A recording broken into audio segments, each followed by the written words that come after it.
Preste atenção. Eu pedi a House Mix que trouxesse um vídeo. Esse vídeo ele dura cerca de 8 minutos.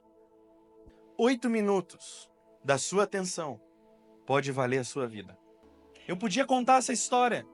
Talvez quando ela comece você diga assim, mas eu já conheço. Não. Eu duvido você sair daqui como você chegou. Mas eu peço encarecidamente. Ouça, veja, se atente a detalhes dessa história. 8 minutos. Importantíssimos na sua vida. Amém? Então vamos assistir.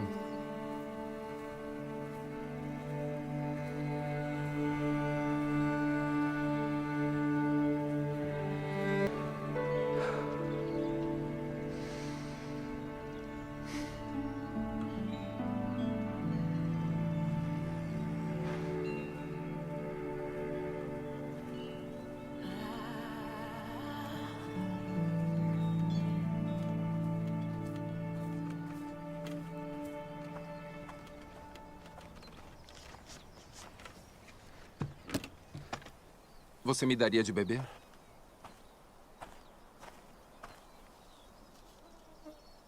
Você me ouviu? Isso é ruim, hein? O quê?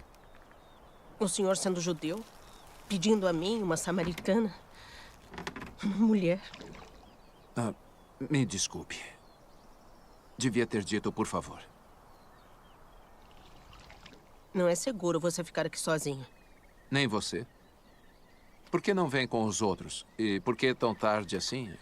As mulheres não vêm ao poço quando é mais fresco pela manhã? Bom... Nenhuma delas quer ser vista comigo, então eu tenho que vir ao meio-dia.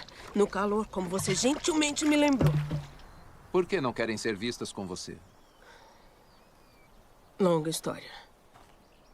Eu ainda gostaria de beber água, se puder me dar um pouco. É incrível o que uma garganta seca faz. Eu não sou impura pra você? Não será maculado por essa ânfora? Talvez algumas pessoas do meu povo digam isso sobre suas mulheres, mas eu não.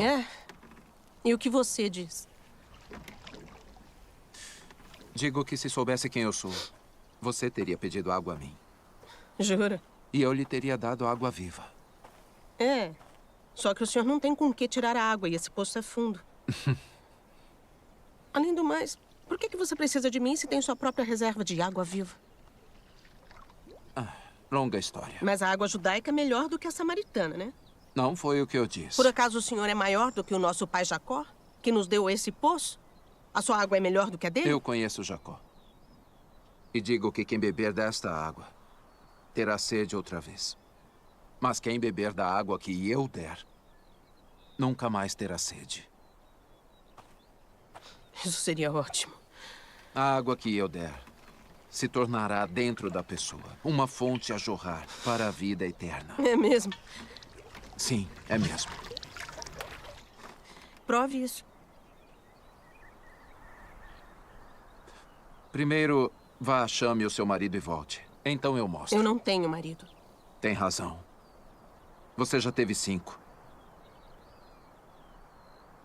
E o homem com quem vive agora não é seu marido.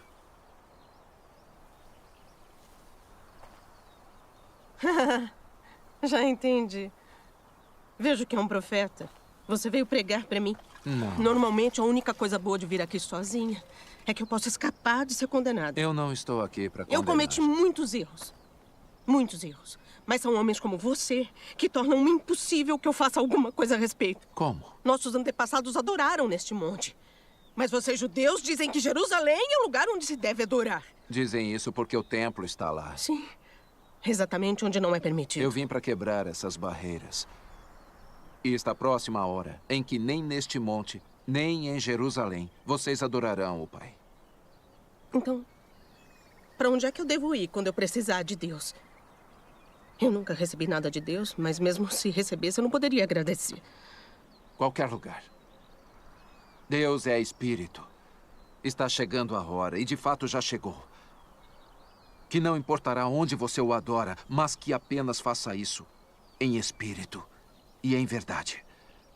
Coração e alma, esses são os adoradores que o Pai procura. Não importará de onde você é ou o que você fez.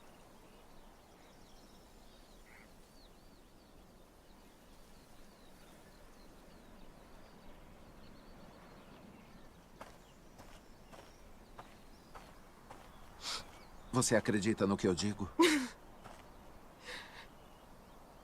Ai, moço, até o Messias chegar e explicar tudo e resolver essa bagunça, inclusive a minha, eu não confio em ninguém. Você estava errada quando disse que nunca recebeu nada de Deus. Esse Messias de quem você fala, eu sou ele. O primeiro se chamava Ramin. Você era uma mulher de pureza. Estava animada por se casar. Mas ele não era um bom homem. Machucou você. E fez você questionar o casamento. E até a prática da sua fé. O segundo se chamava Fazard. Na sua noite de núpcias, a pele dele tinha cheiro de laranja. E até hoje, toda vez que você passa pelas laranjas do mercado, você se sente culpada por deixá-lo. Porque ele foi o único homem verdadeiramente devoto com quem você esteve. Mas você se sentia indigna. Por que você está fazendo isso? Eu não me apresentei ao público como o Messias. Você é a primeira. Seria bom se acreditasse em mim.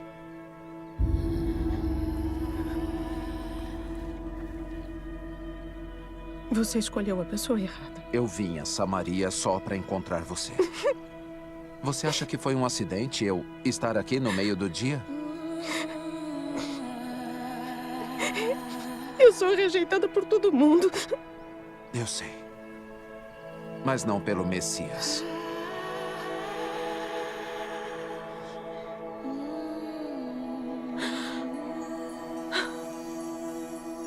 E você sabe essas coisas porque você é o Cristo.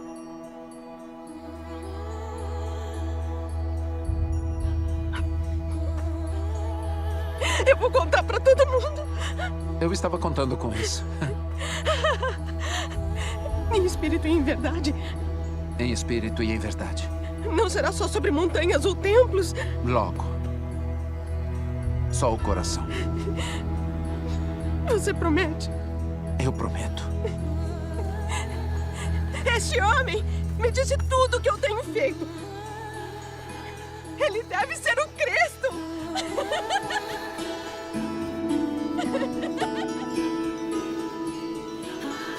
Espera! Adeus! A sua água. Você esqueceu a sua... Venham ver um homem que me disse tudo o que eu tenho feito.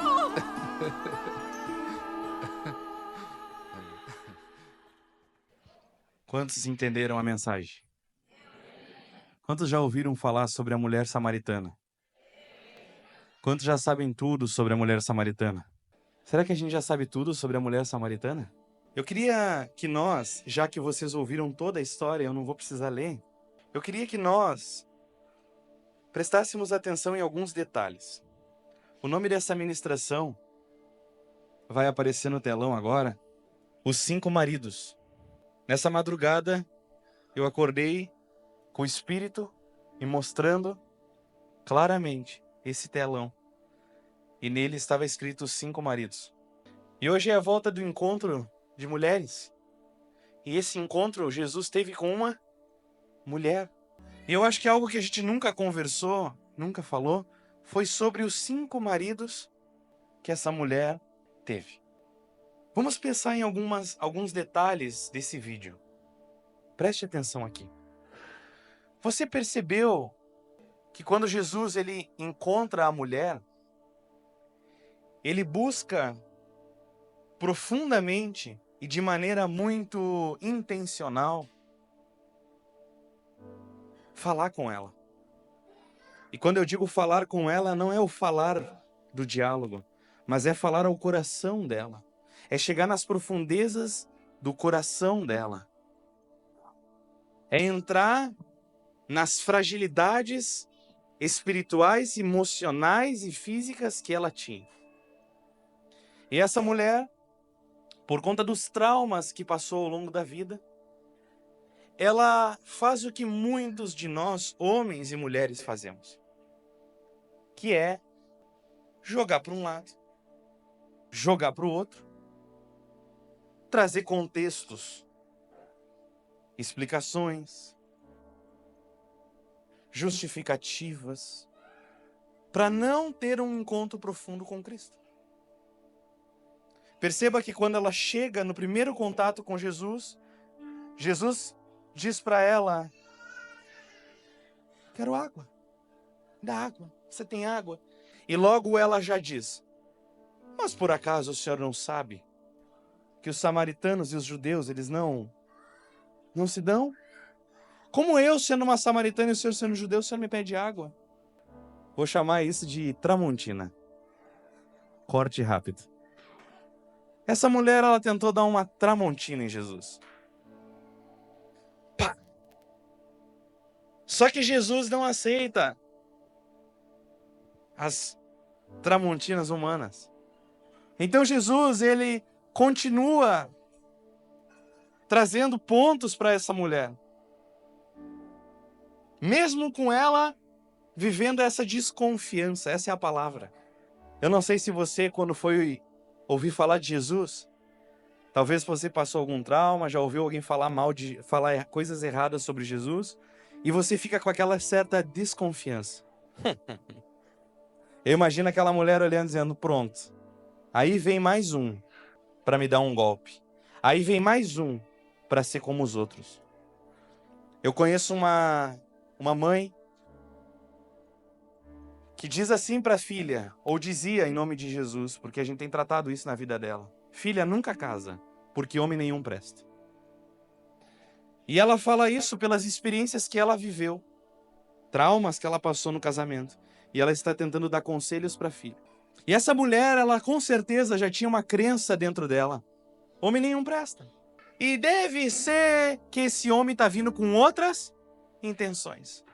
Às vezes a gente joga fora oportunidades de ter um encontro com Jesus profundo, pelas objeções que os nossos traumas geraram em nós. Eu digo para vocês que eu estou aprendendo a amar e perdoar quem me machuca por meio do entendimento de que todo ser humano é resultado dos traumas. E quando a gente não consegue aceitar as atitudes grosseiras, maléficas de uma pessoa, procure o histórico dela. E você descobrirá por que ela age assim.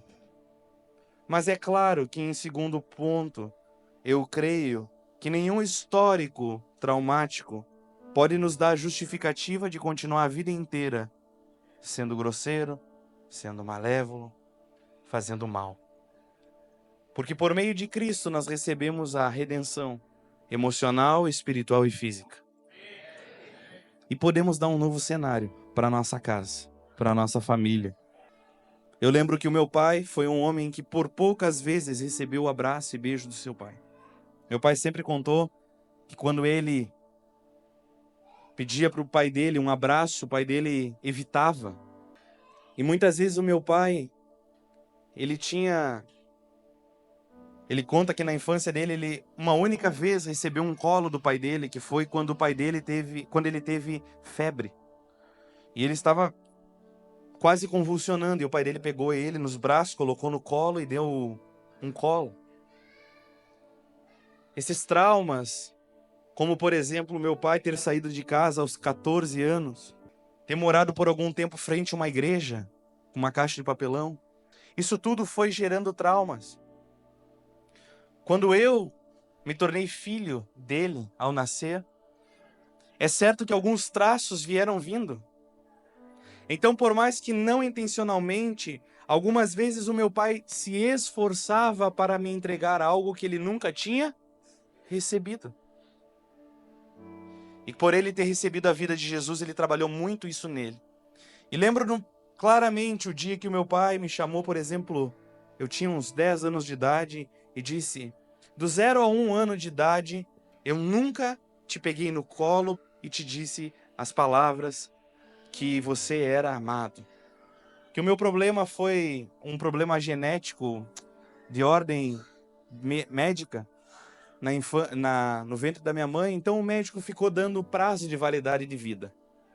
E essa rejeição aconteceu por alguns tempos. E aí eu lembro que aos 10 anos o meu pai disse: eu quero te contar a rejeição que um dia eu te causei pelo medo. Mas hoje eu quero te pedir perdão. Eu era muito criança ainda, mas eu chorei muito naquela noite.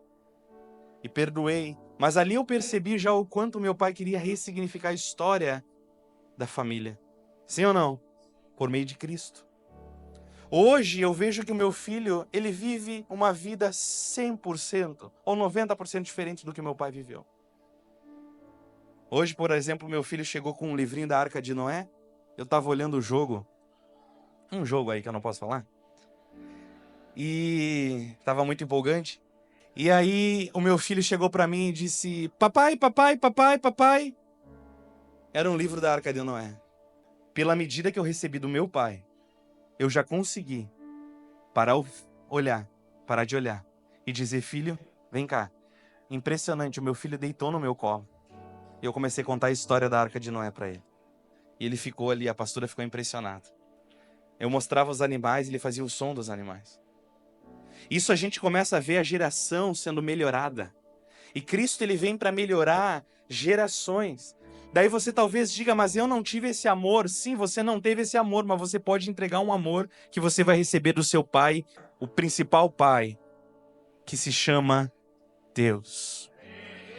Cristo veio e morreu numa cruz para que tivéssemos vida, e vida em abundância, e recebêssemos um pai. Um pai que não tivemos, mas um pai que pode nos dar um amor que a gente ainda vai entregar para os nossos filhos. E nunca crie expectativa de seu filho te amar pelo que você entrega a ele. Na verdade, a vida tem que ser zero expectativas. Quando você for dar amor ao seu filho, simplesmente revele aquilo que Deus é na sua vida. Filho, eu te amo porque Deus me amou. E o teu filho vai descobrir que nada no relacionamento de vocês é por troca, mas sim porque você um dia foi amado e agora você flui amor.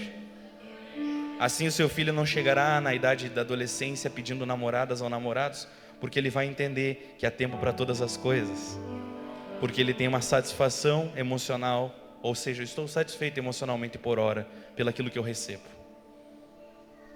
A gente vai melhorando as nossas gerações. A restauração tem esse propósito: melhorar as gerações, fazer viver Cristo em cada geração.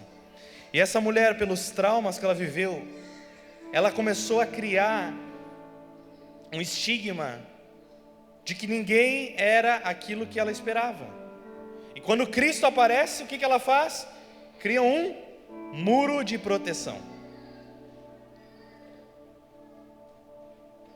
Grandes especialistas da mente humana dizem que todo muro de proteção é gerado pela rejeição.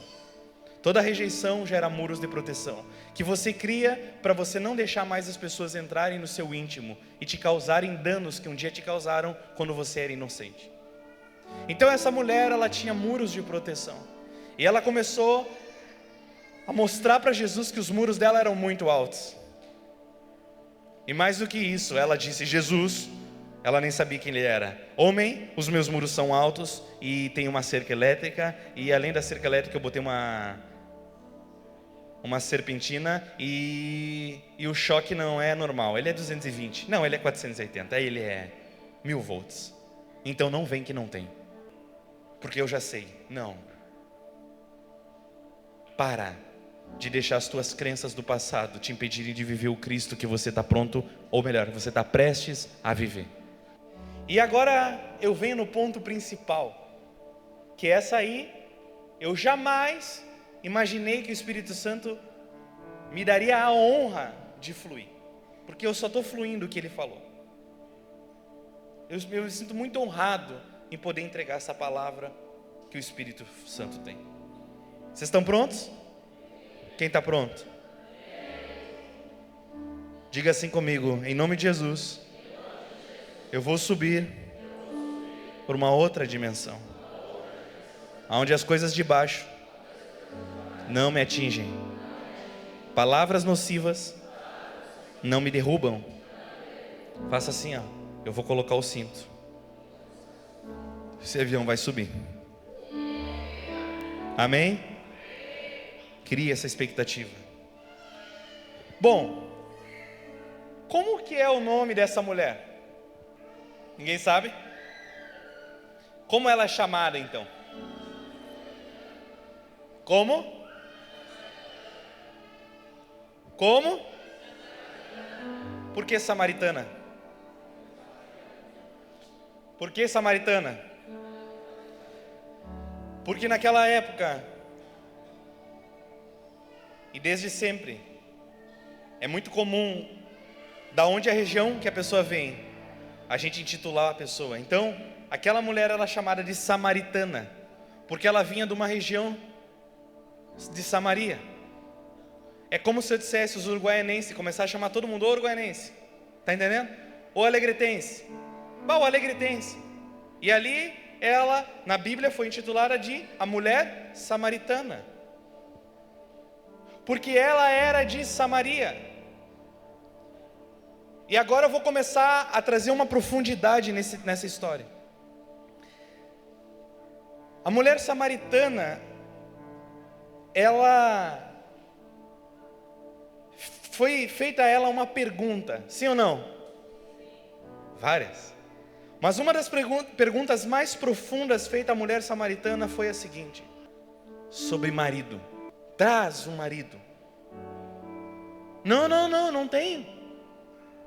Disseste bem, porque você teve 5. Faça assim comigo, 5. Faça assim, 5. Olhe para sua mão, porque você vai entender no final, e diga 5. Quantos? Olhe para a mão. Faça assim. Diga 1, 2, 3, 5. Eu vou falar um detalhe muito importante. Diga comigo: Jesus nunca escreveu um i sem colocar o pingo. Jesus, ele fazia tudo por um propósito e com algo muito profundo por trás.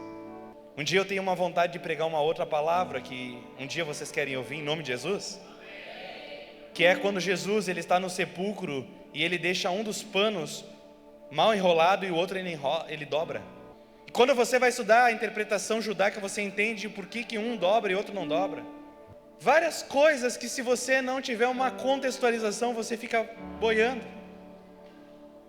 Um exemplo. E aí você ouve Jesus falar com uma mulher que tinha quantos maridos? Quantos maridos? Quantas ela teve? E você diz assim para mim: é só uma mulher que teve 5 maridos. Em 2 Reis, capítulo 17, versículo 24. 2 Reis.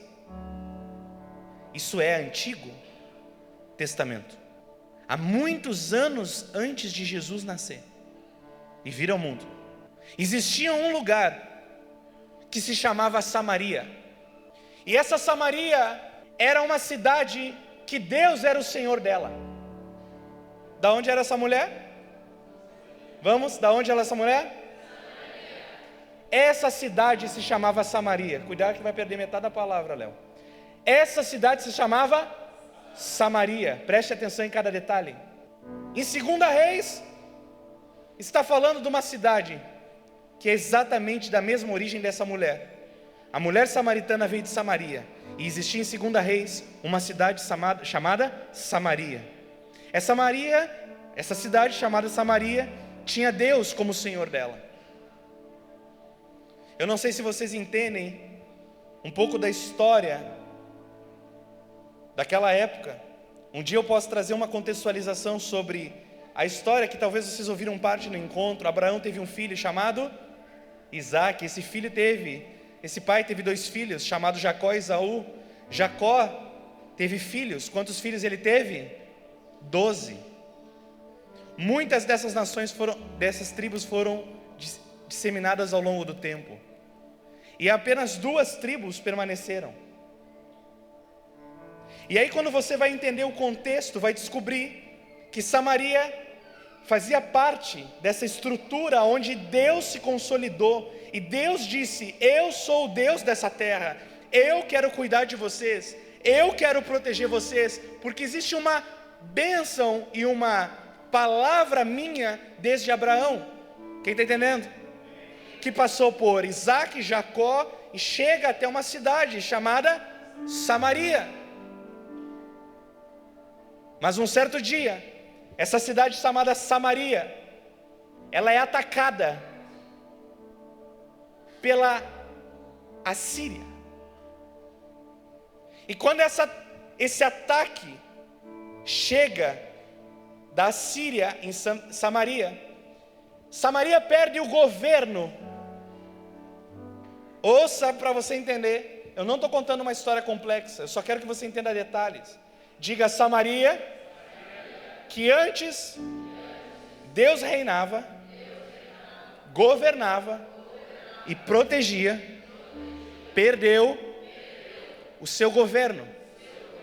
Ou seja, ela não se dominava mais, ela não tinha a capacidade de dizer: nós escolhemos o nosso Deus. Porque quando a Assíria chega o rei da Assíria, e esse rei da Assíria, ele chega e ele faz um decreto em Samaria, e eu vou ler esse decreto. 2 Reis 17, 24. O rei da Síria, quando chega, trouxe gente, trouxe pessoas. Olha da onde? Da Babilônia, de Cuta, de Ava, de Ramate, de Sefarvaim, e os estabeleceu nas cidades. Aonde? Aonde estabeleceu? Em Samaria, para substituir os israelitas. Então eles chegaram e tomaram posse de Samaria e habitaram nas suas cidades. Agora eu quero mostrar para vocês algo extraordinário. Alguém parou para contar quantas nações chegaram em Samaria? E agora eu mostro para vocês separadamente as nações que o rei da Síria trouxe: Babilônia, Cuta, Ava, Ramate, Sefarvaim. São 5 nações que chegaram após um ataque em Samaria. Samaria foi atacada e o rei trouxe 5 nações para dentro do território. Eu não sei se você está entendendo quem é Samaria. Samaria, eu já vou explicar, senão a gente vai até o final, alguém não vai entender. Samaria somos nós. E muitas vezes Samaria é atacado. E quando o governo é perdido dentro da nossa vida, e a gente já não consegue mais ter controle em dizer que Deus é o Senhor da nossa vida, os ataques vêm e trazem. Agora você vai ver o quê? Cada uma das nações que chegou em Samaria tinha um Deus. Samaria tinha um Deus chamado Deus de Israel, o nosso Deus. Quem crê que você tem o Deus de Israel sobre a sua vida? O Senhor, Pai do nosso Senhor Jesus Cristo. Esse era o Deus de Samaria, até o dia do ataque. Quando Samaria foi atacada pela Síria, o rei traz 5 nações. E essas nações trouxeram os seus deuses, os seus ídolos. Veja comigo o nome dos ídolos. Pastor, aonde o senhor achou isso? Bíblia, leia, é bem bom. Deusa Sucote, Deus Nergal, deuses Nibás e Tartaque, deusa Acima, o deus Adrameleque. Lá em 2 Reis, você vai ler e você vai encontrar esses nomes. No entanto, cada nação fez os seus próprios deuses nas diversas cidades em que moravam, e puseram eles nos santuários locais. 30. Fala agora, incrédulo. A Babilônia trouxe Sucote, a Cuta, Nergal, Ramate, acima. Pode passar. Os aveus fizeram Nibas e Tarcaque. E os sefarvitas queimaram seus filhos em sacrifício a Adrameleque. Pode passar. Eles adoravam ao Senhor, mas também nomeavam dentre eles pessoas para que servissem sacerdotes nos santuários locais. Diga assim comigo. Fala, papai. Pode falar. Não, tá pronto. Você não está pronto para ouvir. Diga, fala, papai. Eu posso ouvir. Eu estou pronto. Tá pronto mesmo? Quem botou o cinto aí? Diz que é avião para subir dá uma turbulência, não dá? Cuidado com a turbulência que vai vir agora. Por favor, não volte a estaca zero, porque a turbulência começou. Ultrapasse a turbulência e você vai ver que o sol ainda existe. 32. Quando eu li o versículo 32, eu disse meu amor para minha esposa. Meu amor, eu posso ler o que Deus está me mostrando? Ela disse pode. Quando eu comecei a ler, ela disse assim, em que noticiário ou em que local está escrito isso? Eu digo na Bíblia. Ela olhou para mim e disse assim, eu não acredito que a Bíblia traz essa informação sobre Samaria. 32. Eles adoravam ao Senhor, mas também nomeavam dentre eles pessoas para que servissem de sacerdotes nos santuários locais. O que é isso, pastor? 33. Adoravam ao Senhor, mas também prestavam culto aos seus próprios deuses, conforme os costumes das nações onde haviam sido exilados. Só para você entender, quando eles receberam o ataque, as nações chegaram. As nações começaram a trazer outros deuses. E as pessoas de Samaria, que antes adoravam um único Deus, começaram a olhar os novos deuses e dizer, opa, uma novidade. Opa, uma oportunidade de receber algo que esse Deus diz que Ele dá. Deus quer falar, tá pronto? Samaria começou a ser influenciada pelas nações que chegaram. Muito cuidado com a vida que você tem vivido, os locais que você está e as pessoas que você comunga, porque a influência delas determina a quem você vai adorar. Viva perto de pessoas que adoram apenas um Deus e sabem dizer não para os outros deuses, e você viverá dessa maneira. Mas esteja perto de pessoas que adoram outros deuses. Pastor, o que são outros deuses? A gente vai entender daqui a pouquinho. E você vai começar a viver com a mentalidade dessas pessoas, onde nada mais é errado, porque não tem problema adorar outros deuses. Olha onde chega. Mas prestavam culto aos seus próprios deuses, conforme os costumes. Tu viu? Minha mãe sempre dizia que as más companhias faz o que mesmo? Corrompem os bons costumes. Então aqui, as más companhias das nações corromperam os costumes de Samaria. Pode passar. Até hoje, parecia um noticiário eu lendo isso aqui. Até hoje, eles continuam em suas antigas práticas. Eles não adoram ao Senhor e eles nem se comprometem com os seus estatutos, com as ordenanças, com as leis e com os mandamentos que o Senhor deu aos descendentes de Jacó. Quem ouviu falar sobre Jacó nos últimos dias? 35.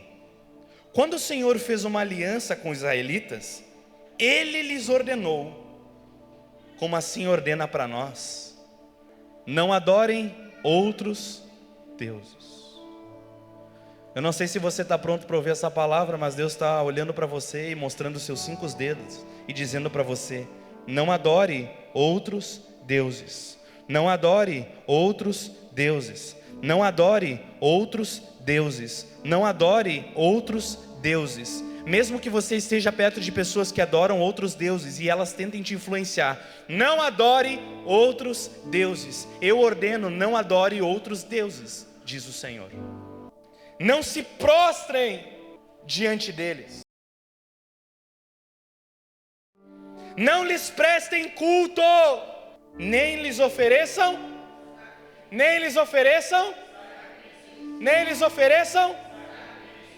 Cuidado, porque os deuses que nós muitas vezes cultuamos, nós entregamos um sacrifício chamado tempo. E nem percebemos. Porque todo Deus, ele pede sacrifício. E um dos sacrifícios mais fortes que existe no dia de hoje se chama tempo.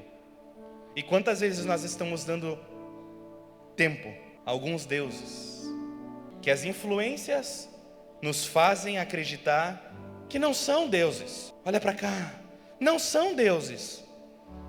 Não são deuses. Perceba que o texto diz que eles continuaram adorando a Deus, sim ou não?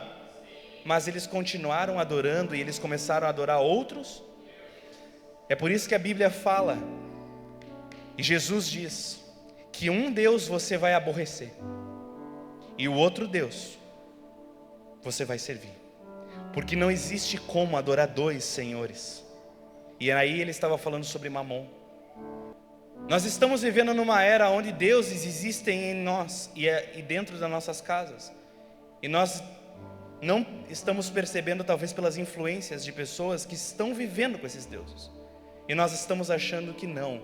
Se nós vamos ao culto domingo, se nós vamos na célula na quinta, e se nós fazemos algumas coisas que o pastor tem ensinado, nós então adoramos somente a um Deus. Cuidado, viu? Esse é o momento da turbulência que eu falei. Porque tem muita gente que quando começa a ouvir isso, dá uma vontade de desconectar. Porque é muito difícil muitas vezes a gente se encontrar com aquele Deus que diz para nós: eu te dei um propósito, eu te dei um destino, e eu comprei o teu tempo, mas você tem conseguido esquecer que eu deveria ser na tua vida o único. 36. Mas o Senhor, que os tirou do Egito, com grande poder e braço forte, é quem vocês adorarão. Diante dele vocês se inclinarão e lhe oferecerão. O que Deus estava fazendo eles lembrarem? Olha de onde eu te tirei. Vocês saíram do Egito. Eu fiz vocês passarem por tantos lugares e eu estive com vocês. Não se esqueçam que fui eu que fiz. Adorem somente a mim, porque se eu trouxe vocês até aqui, eu continuo sustentando vocês até o final. Por que é que você se esquece, Samaria, que eu que te tirei da mão do teu escravizador? Samaria, os teus 5 maridos, Samaria, chama os teus 5 maridos, chama o teu marido. Eu não tenho marido, não, eu não tenho marido. Tu tem.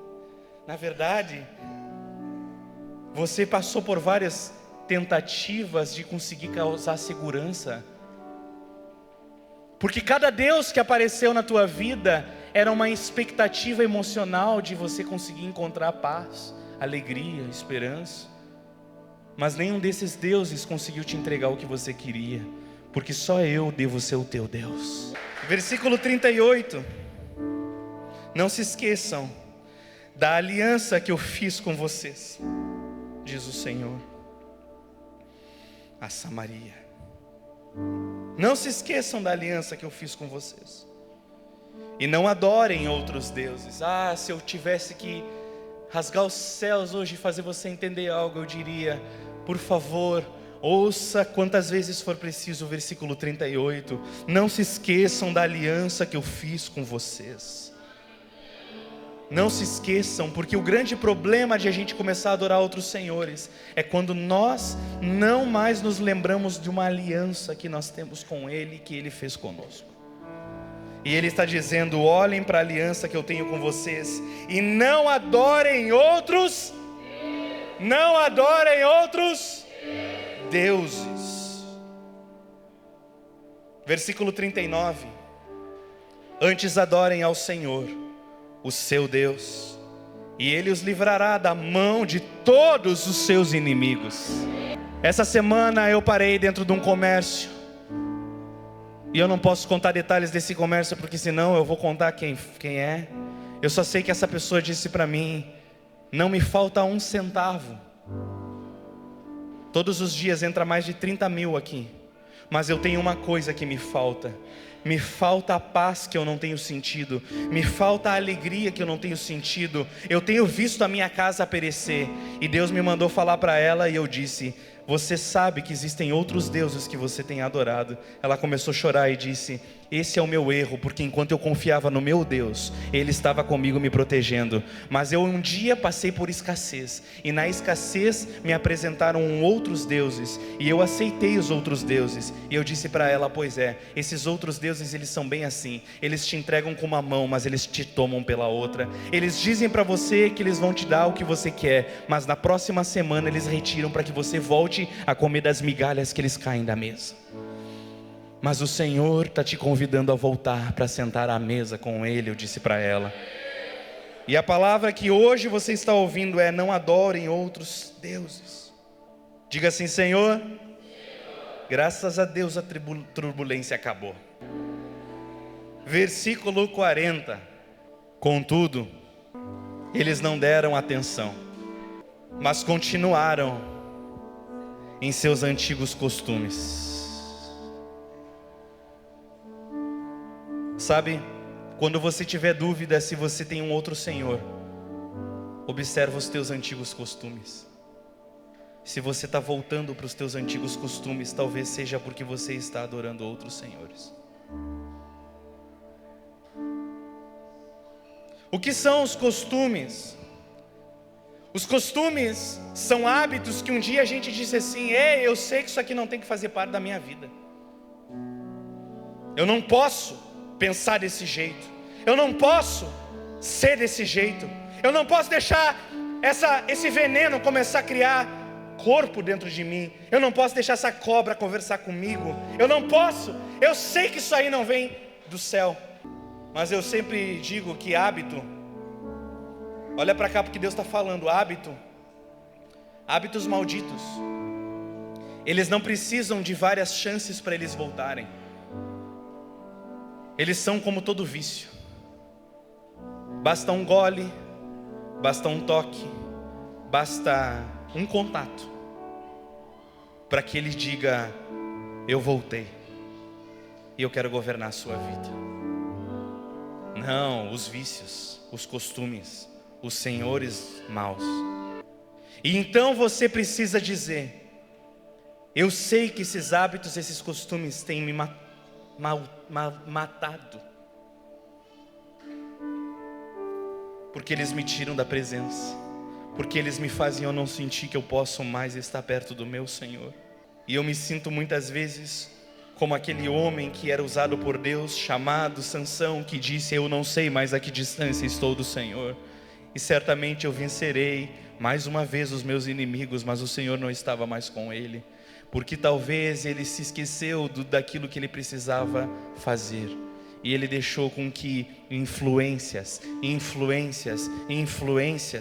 dissessem para ele: que nada, isso aí não é nada de... para, que corte, que cabelo, vamos cortar, vem viver a vida.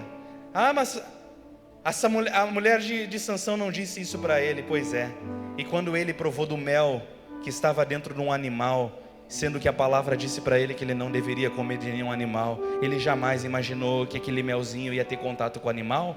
Não, ele sabia que ele não podia ter um contato com sangue dos animais. Mas quando ele encontrou o mel, ele comeu do mesmo jeito, por causa das influências que estavam ao redor dele. Cuidado, que muitas vezes vai parecer que não tem carne nessa história, mas esse mel pode estar muito contaminado. E aí a gente precisa entender que quando Jesus olha para a mulher de Samaria, ele diz para ela: vocês vão entender que vocês podem adorar um Senhor, e não precisa mais dar desculpa que você não pode adorar Ele porque você não consegue chegar. Lembra do vídeo? Porque Ele agora vai começar a habitar dentro de você. Porque eu vim para rasgar o véu que te separava da oportunidade de estar com Ele. E eu quero declarar que a partir de hoje você vai começar a entender que o véu foi rasgado, e que Satanás vai começar a perder a força na sua vida, porque muitas vezes ele tem criado véus que já deviam ter sido desfeitos. Pastor, amém, terminou. O louvor já está até em cima. Diga comigo, toda nação que chegou em Samaria veio com Deus. E todo Deus tem um significado. Você pode botar no Google se você não confiar, mas eu vou mostrar os significados. Aqui está a nação e ali estavam os deuses. Agora eu vou mostrar os deuses e os significados. O Benote, ele reina por meio da imoralidade. Toda vez que existe brecha da imoralidade, ele é o Deus que começa a governar.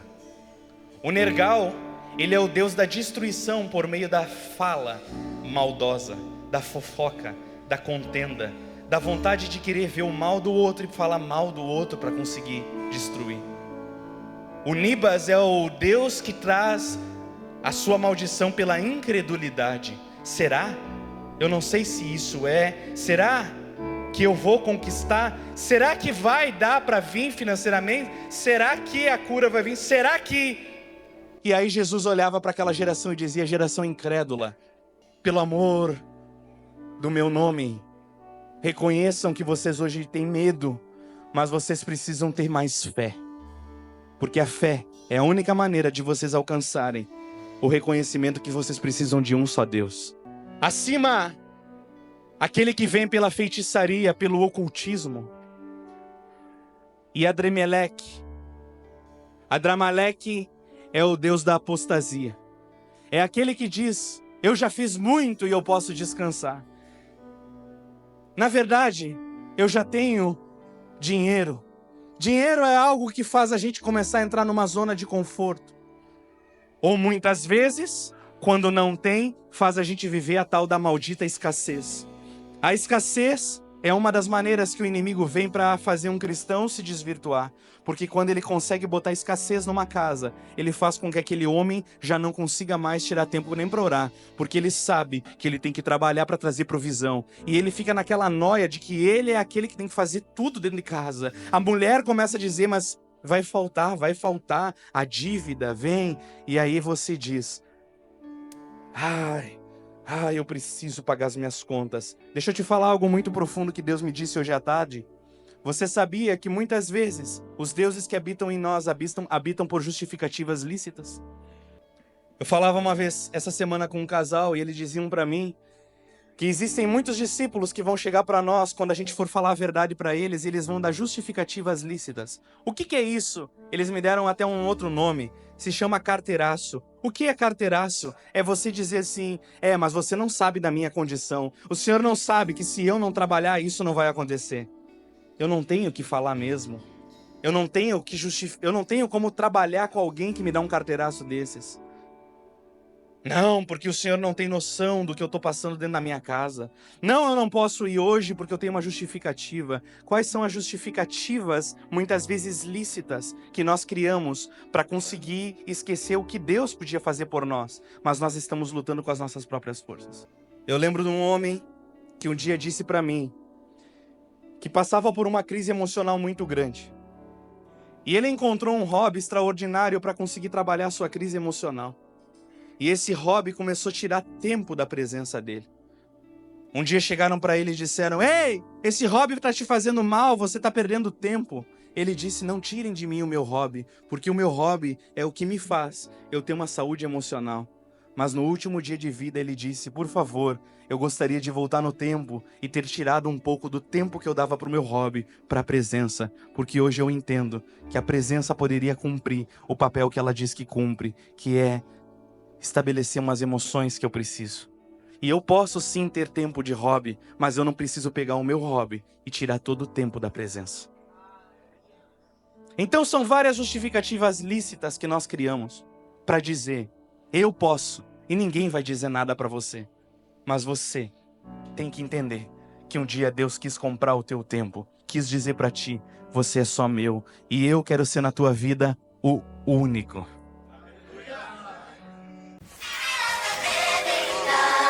Aleluia!